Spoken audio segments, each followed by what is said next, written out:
It's November, and I'm happy about it. I had a good week, and I would like to talk about it for a few minutes, if I may. Well, of course I may, but probably not get too many people watching. But anyway, I have had a good week, and I do want to talk about it.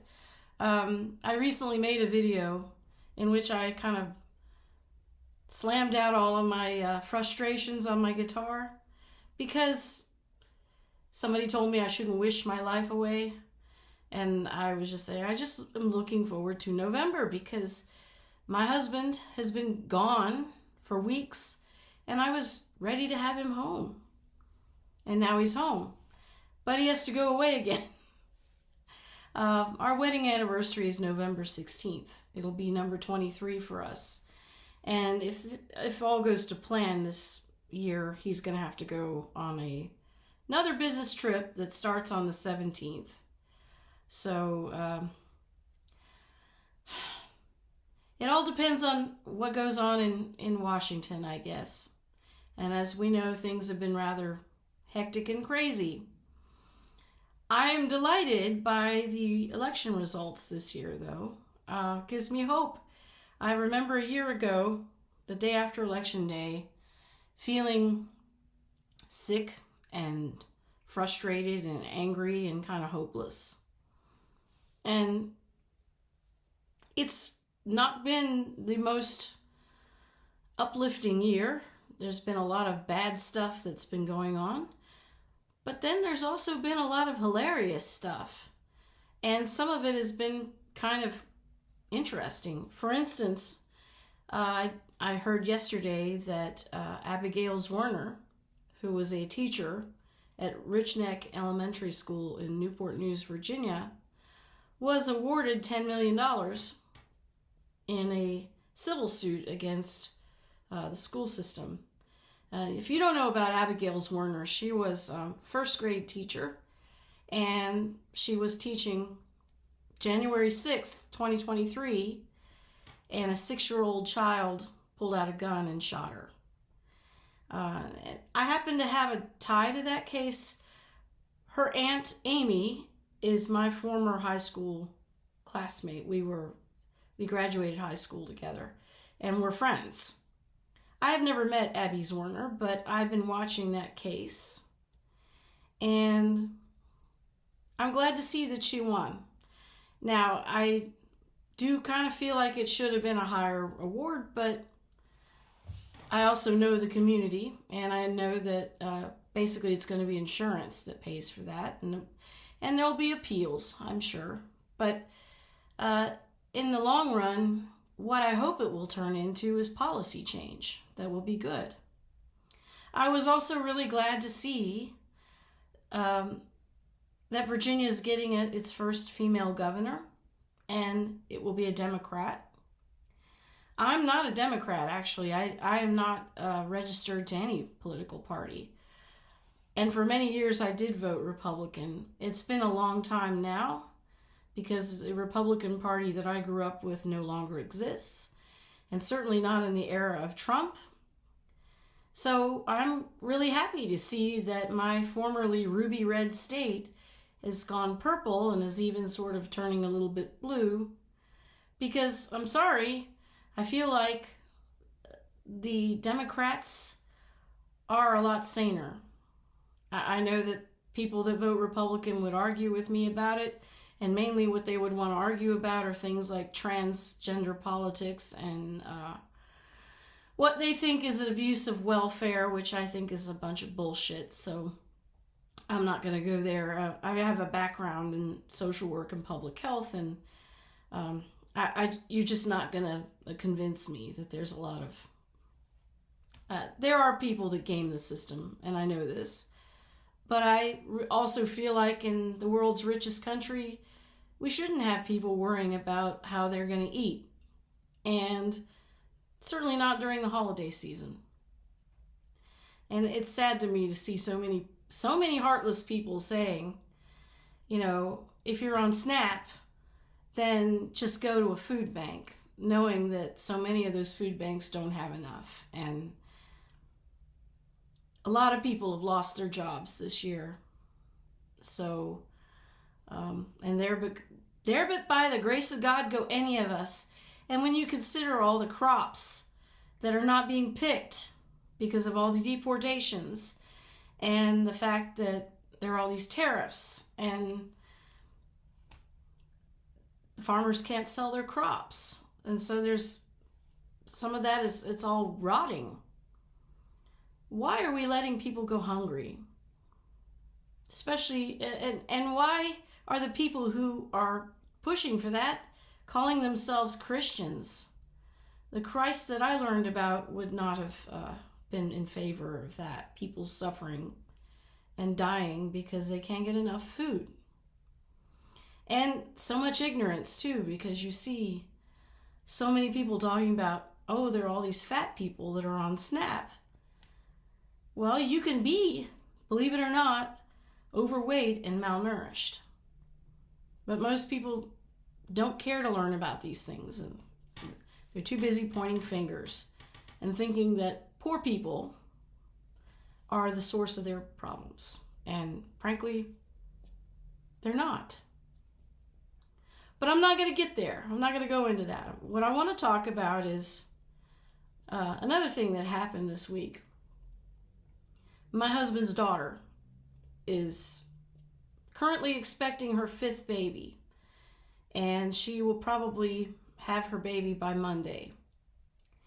And this daughter, he has 2, but they're products of his first marriage. And I never got to really know them. I've only met them in person once, and that was over 20 years ago. Their mother alienated them. And it's a long, painful story. I won't get into it here, but suffice to say, I think it was a her thing. It wasn't really my husband's fault. The only thing that he did that he shouldn't have done was get involved with her and allow her to do what she did. But what can you do? The good news is that his younger daughter is a lot like him. She reconnected a few years ago, and he's been allowed to get to know her and be involved in the lives of his grandchildren. And I've sort of become the de facto granny because, unfortunately, she and her mother don't get along. And, her mother visited her last weekend, and to my husband's daughter's credit, she laid down some ground rules, and every day they talked. And my husband and his daughter talked, and I got to talk to her too. And I'm happy for her that she's going to have her 5th baby. I think she's very brave, but she's going to have another girl. So that's good news. Don't know exactly when it will happen. Originally it was going to happen today, but she's got sick. Stomach bug after her mother left, unfortunately, and the whole family has been sick, so I think they're going to delay it. But we'll see what happens, and it's always kind of exciting to know when there's going to be a new baby being born. And the last thing I want to talk about is yesterday's song parody. It doesn't have a lot of hits on it yet, but someone mentioned that I got it wrong because it's a Robert Cray song, and the song was I Guess I Showed Her. And you could kind of take it in 2 different ways, really. At first blush, when I listened to that song, it seemed like a bitter man, jilted by his woman, found her with another man, and it was a facetious blues song. And that probably was how Robert Cray meant it to be. And I did start writing that song with lyrics that were from the perspective of a MAGA voter who is now dealing with the after effects of their choices from last year. But then I realized that to do that, I was going to have to get really bitter and cynical and snarky. And I feel like there's enough of that right now.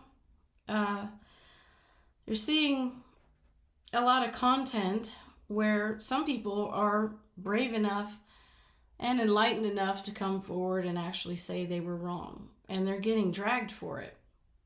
And I understand the idea of dragging somebody for that, but I really don't feel like that makes things better or unites us, and we need to be united. And frankly, I was just in a really good mood yesterday. We had nice weather, and I was happy about the election results. I wasn't feeling hopeless. So I wanted it to be a more celebratory song, even if the original intent was not that. So, and I feel like you kind of have an artistic license to do things you want. But I did mention to the person that took me to task for it that I also feel like maybe if I was a man, I might have felt more like being snarky about, I originally was going to call it, I guess we owned them. Meaning, you hear the story of like people talking about, well, we are owning the libs, cutting off their noses to spite their own faces. But as I started writing the lyrics, I just realized that that level of snark, all it does is divide people. And I'm sure that song that I did yesterday probably is going to offend some people. But as a woman, and watching, frankly, as women's rights are being attacked, I want to have more hope, especially for the baby that's about to be born, another girl. I would like to have more hope for the future. And I don't really feel like looking at something from the angle of an angry Trump supporter who refuses to see the damage that's being done and acknowledge that a lot of it has to do with racism and classism and sexism. To do that, I would have to get angry and depressed, and I'm like that naturally a lot of the time, so I didn't go that route. But I'm sure that the opportunity exists to go that way if you want to. And there will probably be later a parody song from me where I go that way instead. But I do this all for fun anyway. So I think I'm going to wrap this up because I would like to do some writing, but I did want to just pop on and offer some good words because seriously, a year ago, I was feeling really hopeless and depressed, and I don't really feel that way so much anymore. Now, I know that it's probably going to get worse for a while. There will be some tantrums and some retaliation for what happened this week. But really, there are millions and millions of us. And he's just one sad little old man with a bunch of cronies who it's in their interest to keep things the way they are, but it's not in our interest. And if we come together, we can turn this around and build back something better. So I'd like to focus on that. And with that, I will wish you a pleasant Friday and a good weekend.